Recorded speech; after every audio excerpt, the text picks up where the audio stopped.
నమస్తే, welcome to our channel. నేను మీ పద్మావతి. ఈరోజు మనతో పాటు ప్రముఖ ఆధ్యాత్మికవేత్త మరియు వాస్తు జ్యోతిష్య పండితులు శేషగిరిరావు గారు ఉన్నారు. నమస్కారం గురువుగారు. గురువుగారు, మే నెలలో చూసుకున్నట్టయితే కనుక కన్యా రాశి వారికి అసలు గోచార ప్రకారం వీరికి ఏ విధంగా ఉంటుందంటారు? దాంతోపాటుగా ఏ ఏ రంగాల్లో ఉన్న వారికి ఈ నెల బాగా కలిసి వచ్చేదిగా కనిపిస్తుంది అంటారు? కన్యా రాశికి గత నెలతో పోలిస్తే ఖచ్చితంగా ఈ నెల ఎంతో కొంత మంచి పరిణామాలు అనేది అయితే ఉన్నాయి. ఎందుకని అంటే కనుక ఏదైతే మనకి మీనలో రాహు అనేది, ఈ యొక్క కన్యలో కేతు అనేది ఇంచుమించుగా యానార్థంగా వీళ్ళు అదే ప్లేస్లో ఉన్నారు. సో దీనివల్ల ఏమవుతుంది అంటే కనుక అంటే పెళ్ళిళ్ళు చేసుకుందాము అనుకునే వాళ్ళకి సంబంధాలు దగ్గర వచ్చి కుదరకపోవటం, ఏదో రకంగా వాయిదా పడుతూ ఉండటం, తర్వాత మరి పెళ్ళైపోయిన భార్యాభర్తల మధ్య కూడా ఏదో రకంగా కొంత సఖ్యత తగ్గుతూ ఉండటం, లేదు వేరు వేరు కారణాల వల్ల విడివిడిగా ఉండవలసిన పరిస్థితి ఉత్పన్నం అవ్వటం, ఇలాంటి కొంత ఈ వైవాహిక జీవితం చుట్టూ తిరిగే అంశాలు అంటే పిల్లలు అనుకోండి, తర్వాత పెళ్ళి అనుకోండి, పెళ్ళయ్యాక వారి జీవితం అనుకోండి, ఈ అంశాలన్నిటిలోనూ ఏదో రకంగా కొంత అశాంతి అనేది కానీ కొంత కలవరపాటు కానీ ఈ రకమైనవి దొల్లుతున్నాయి. అయితే ఎప్పుడైతే ఇప్పుడు ఈ నెల నుంచి ఏదైతే మరి మే 18 నుంచి ఇంచుమించుగా మధ్యాహ్నం నుంచి మనకి ఈ రాహుకేతువు వారి యొక్క స్థానాలను వదిలేసి, రాహు ఏమో కుంభంలోకి వస్తాడు, కేతు వెళ్ళిపోయి సింహంలోకి వస్తాడు. అక్కడి నుంచి ఈ వైవాహిక జీవితాలు కొంత కుదుట పడతాయి. తర్వాత కొత్తగా పిల్లలు కావాలనుకునే వాళ్ళు, అంటే పెళ్ళి కావాలనుకునే వాళ్ళకి కూడా అనుకూలమే.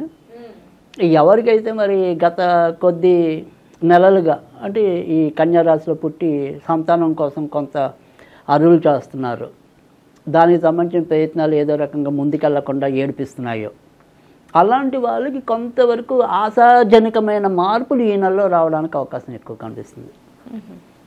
సో కొంతవరకు అది శుభ పరిణామంగా చెప్పవలసి ఉంటుంది. ఎందుకంటే మే 19 నుంచి ఇంకా గ్రాడ్యువల్గా ఇంకా కొద్దిగా మంచి ఫలితాలు పెరుగుతాయి వీళ్ళకి. అంటే సమీప నెల 2-3 నెలలు ఇంకా మంచి ఫలితాలు ఎక్కువ ఉంటాయి. సో దానికి మొదటి స్టెప్ అనేది మే 19. సో ఆ మే 19 నుంచి గ్రాడ్యువల్గా వీళ్ళకి ఆర్థికంగానూ అభివృద్ధి పెరుగుతుంది. తర్వాత ఇప్పటికే విదేశాల్లో ఉండే అమ్మ నేను నా భార్యను కలవాలి, లేదా నా పిల్లలు కలవాలి, నా అమ్మ నాన్నని కలవాలి, ఇలా ఏదో అనుకోకుండా మనకి మన స్వదేశానికి తిరిగి రావాలని కలగనే వాళ్ళు ఉంటారు, ఏదో కారణంగా అక్కడ ఉండిపోయే వాళ్ళు ఉంటారు. సో అలాంటి వాళ్ళకి కూడా ఒక వెసులుబాటు అనేది దొరుకుతుంది ఇప్పుడు.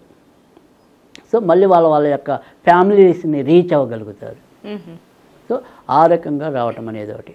తర్వాత వ్యాపారస్తులకి కూడా నెమ్మదిగా వ్యాపారాలు పుంజుకోవటం అనేది, తర్వాత కొంతవరకు ఏదైనా విస్తరణ చేయాలి అంటే కనుక సాధ్యం అవుతుంది. సో కనుక వ్యాపారస్తులకు కూడా మంచి ఫలితాలు ఉంటాయి. అయితే మనం చెప్పేది ఏంటంటే వీళ్ళకి కూడా ఇంచుమించు మే 18 తర్వాతే మంచి ఫలితాలుగా వేసుకోవాలి. సో మే 18 దాకా మాత్రం ఇంకా కొంత పూర్తి స్థాయి మంచి ఫలితాలు ఉండవు. సో దగ్గరదాకా వచ్చి ప్రయత్నాలు ఆగిపోతూ ఉండటం, తర్వాత వీళ్ళు కూడా కన్ఫ్యూజ్ అవుతూ ఉండటం ఎప్పటికప్పుడు. అంటే అది చెయ్యాలా, ముందు ఇది చెయ్యాలా, ఇప్పుడు నేను అక్కడికి వెళ్ళటం సుఖమా, ఇక్కడ ఉండటం సుఖమా, ఇలా ఈ రకమైనవి కొంతవరకు వీళ్ళని నలుపుతూ ఉంటాయి. సో మే 18-19 నుంచి నెమ్మదిగా, అంటే మే 18 మధ్యాహ్నం నుంచి రాహుకేతు మారటం ఉంటుంది. సో సుమారుగా మే 19 అనుకోండి. సో మే 19 నుంచి ఇంకా పర్వాలా వీరు తీసుకునే నిర్ణయాలన్నీ కూడా చక్కగా సఫలీకృతం అవటం అనేది ఉంటుంది. అయితే మే కొత్తగా పెళ్ళి కావాలనుకునే వాళ్ళకి కూడా వెసులుబాటు ఎక్కువ ఉంటుంది. మే 18 వరకు ఇంటర్ క్యాస్ట్ మ్యారేజ్ చేసుకునే వాళ్ళకి అవకాశాలు ఎక్కువ ఉంటాయి. మే 18 తర్వాత ఏ రకం మ్యారేజ్ చేసుకున్న వాళ్ళకైనా కూడా మంచి ఫలితాలు ఉంటాయి. సో అందుకని ఆ రకంగా కూడా ఉంటుంది. అయితే కొత్తగా మనం విదేశాలకి వెళ్ళాలి అనుకున్నాం అనుకోండి, అలా విదేశాలకి వెళ్ళాలి అనుకునే వాళ్ళు మాత్రం ఖచ్చితంగా మే 18లో ప్రయత్నాలు చేసుకోవడం మంచిది. సో అక్కడ లోపు అయితేనే వెళ్ళగలుగుతారు ఈజీగా. మే 18 తర్వాత అంత ఈజీ కాదు వెళ్ళటం అనేది.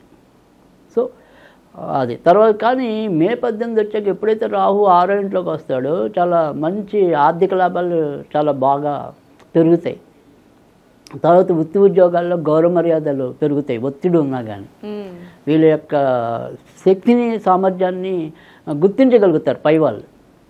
సో అది కూడా ఆనందదాయకంగా ఉండటం అనేది అయితే ఉంటుంది. తర్వాత సినీ రంగంలో ఉన్న వాళ్ళు on the screen behind the screen ఇద్దరికీ కూడా బాగానే ఉంటుంది. సో ఖచ్చితంగా మంచి అవకాశాలు లభించడం అనేది ఉంటుంది. కనుక కళారంగంలో వాళ్ళకి బాగున్నట్టే, సాంస్కృతిక రంగంలో ఉన్న వాళ్ళకి బాగున్నట్టే. తర్వాత మరి వైద్య విద్యను అభ్యసించే వాళ్ళకి ఇంకా ఎక్కువ బాగుంది. ఎందుకంటే 6 రాహు ఉంటాడు. తర్వాత మరొక 2 నెలల్లో మరి శుక్రుడు స్వక్షేత్రంలోకి భాగ్యస్థానంలోకి రావటం అనేది ఉంటుంది. సో ఖచ్చితంగా అందుకే ఇంతకు చెప్పినట్టు ముందు మరింత మంచి భవిష్యత్తు ఉంది ఈ నెల నుంచి, దానికి అంకురార్పణ. సో అందుకు కన్యారాశి వాళ్ళకైతే కనుక తప్పకుండా మంచి ఫలితాలు ఉన్నాయి, వాళ్ళేమీ బెంగపడాల్సిన అవకాశం లేదు. ఇంకా ఆరోగ్య విషయంలోకి వచ్చేప్పటికి ఏంటంటే ప్రస్తుతం లాభస్థానంలో కుజుడు ఉన్నాడు.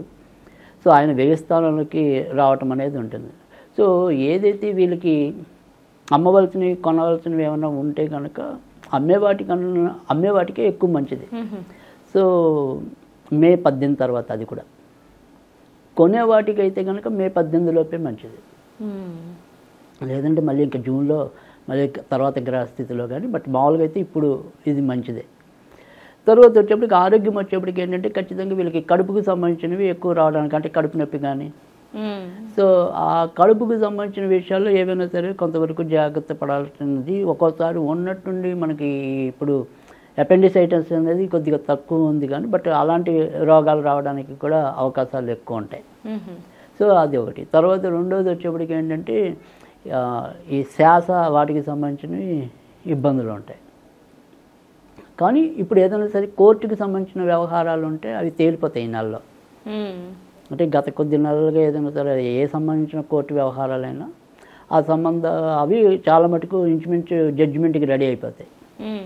సో ఆ రకంగా మాత్రం కొంత వీరికి కన్యారాశి వాళ్ళకి మంచి ఫలితాలు ఉన్నాయి. సో ఇది మొత్తం మీద ఓవరాల్గా చూసినట్టయితే కనుక కన్యారాశి వాళ్ళకి గత నెల కన్నా కొద్దిగా ఎన్నాళ్ళ నుంచో ఒక స్వప్నాలుగా మిగిలిపోతున్నవి ఏమైనా ఉంటే కొంత ఫలవంతం అయ్యే విధానం అయితే కనుక ఈ నెలలో. సో అది అందుకని కొంత వీళ్ళు ఆనందపడడానికి అవకాశం ఎక్కువగా కనిపిస్తుంది. గురువుగారు, అయితే ఈ నెలలో వీరు కనుక ఏమైనా ఇల్లులు కొనే అవకాశాలు కానీ, లేకుంటే గృహప్రవేశాలు చేసే అవకాశాలు కానీ, లేదంటే వీరు ఏదైనా స్టాక్ మార్కెట్లో ఇన్వెస్ట్ చేయడం వల్ల అది కాస్త వీరికి కలిసి వచ్చే అవకాశం కానీ ఏమైనా కనిపిస్తున్నాయంటారా? ఇది స్టాక్ మార్కెట్స్ ఇన్వెస్ట్ చేయటం అనేది ఎందుకంటే ప్రస్తుతం అయితే కనుక మనకి పర్వాలేదు. అంటే మే 6వ తారీఖు నుంచి వీరి యొక్క రాష్ట్రాధిపతి అష్టమానికి రావటం అనేది ఉంటుంది. తర్వాత వీరి యొక్క ప్రొఫెషన్స్కి వాటన్నిటికీ కూడా బుధుడు అష్టమంలో ఉన్నా కూడా యోగించడం అనేది జరుగుతుంది. సో అందుకని మే 6వ తారీఖు తర్వాత నుంచి వాటికి సంబంధించిన ప్రయత్నాలు అయితే కనుక చేసుకోవచ్చు.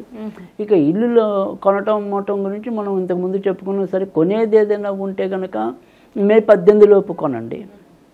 అమ్మేది ఏదైనా ఉంటే మే 18 తర్వాత వాటికి సంబంధించిన ప్రయత్నాలు చేయండి. అంటే కొనడం ఈ లోపు చేసుకోమంటారు. ఒకవేళ మనం ఏదైనా అమ్ముకునేవి ఉన్నాయనుకోండి, వాటిని మే 18 తర్వాత చేయండి. సో ఆ రకంగా జాగ్రత్తలు తీసుకుంటే ఇంకొద్దిగా ఆ రకమైన పనులు తొందరగా అవడానికి, సానుకూలమైన వాతావరణం ఉండడానికి అవకాశం ఎక్కువ ఉంటుంది. సో అందుకని ఈ రకంగా వీళ్ళు ఎక్కువ చేసుకోవాలి.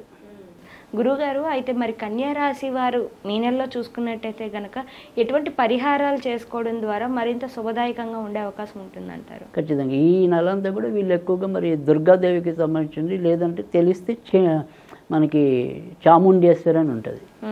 సో చాముండేశ్వరి ఆరాధన తెలిస్తే మరీ మంచిదే. ఒకవేళ చాముండేశ్వరి ఆరాధన తెలియకపోతేనే చండి, అది మన దుర్గా, చండి, చాముండే వీళ్ళంతా ఒకటే. కాకపోతే చాముండేశ్వరి మరింత మంచిది అనమాట. సరే ఆవిడదేం తెలియకపోతే కనుక మామూలుగా అయితే కనుక మనం దుర్గాదేవికి సంబంధించినవి ఏవైనా సరే చదువుకుంటూ ఉంటాం. ముఖ్యంగా మరి సిద్ధమంగళ స్తోత్రం అని ఉంటుంది. అది మంగళవారాలు కూడా చదువుతున్నా కానీ, లేదా దుర్గా సప్తశ్లోకి అని ఉంటుంది, 7 శ్లోకాలు ఉంటాయి. వీటిలో ఏదైనా సరే సిద్ధమంగళ స్తోత్రం కానీ, దుర్గా సప్తశ్లోకి కానీ మంగళవారం చదివితే చాలు. ఉత్తి రోజులు ఇంట్రెస్ట్ బట్టి చదువుకున్నా తప్పేం కాదు. సో ఆ రకంగా చేసుకోవటం అనేది మంచి పద్ధతి. ఒకవేళ మనం ఏంటంటే ఎప్పుడు 3 రకాలుగా వాళ్ళకి చెప్పడానికి మనం ప్రయత్నిస్తున్నాం. ఒకవేళ దేవుడికి సంబంధించిన ఏమీ కుదరకపోతే కనుక ఈ మంగళవారాలు మినుములు ఉంటాయి కదా, ఆ మినుములు కొద్దిగా నానేసిన నీరు ఏవైతే ఉంటాయో వాటిని ఏదైనా సరే చెట్టు లేక మొక్క మొదల్లో పోస్తూ ఉండటం వల్ల కూడా ఇబ్బందులు తగ్గటం అనేది అయితే ఉంటాయి. ఒకవేళ మనం ఏదైనా సరే స్విచ్ వర్డ్ లాగా చదువుకోవాలి అనుకుంటే కనుక Durga power shield on, Durga power shield on ఇది చదువుకుంటూ ఉంటే కనుక మంచి ఫలితాలు రావడానికి ఉంటుంది. చాలా చక్కగా వివరించారు గురువుగారు. అయితే కన్యా రాశి వారికి మే నెలలో ఏ విధంగా ఉంటుందో పాటుగా స్విచ్ వర్డ్తో పాటు ఎటువంటి పరిహారాలు చేసుకోవడం ద్వారా ఇంకాస్త శుభదాయకంగా ఉంటుందనేది కూడా చాలా చక్కగా వివరించారు. ధన్యవాదాలు గురుగారు.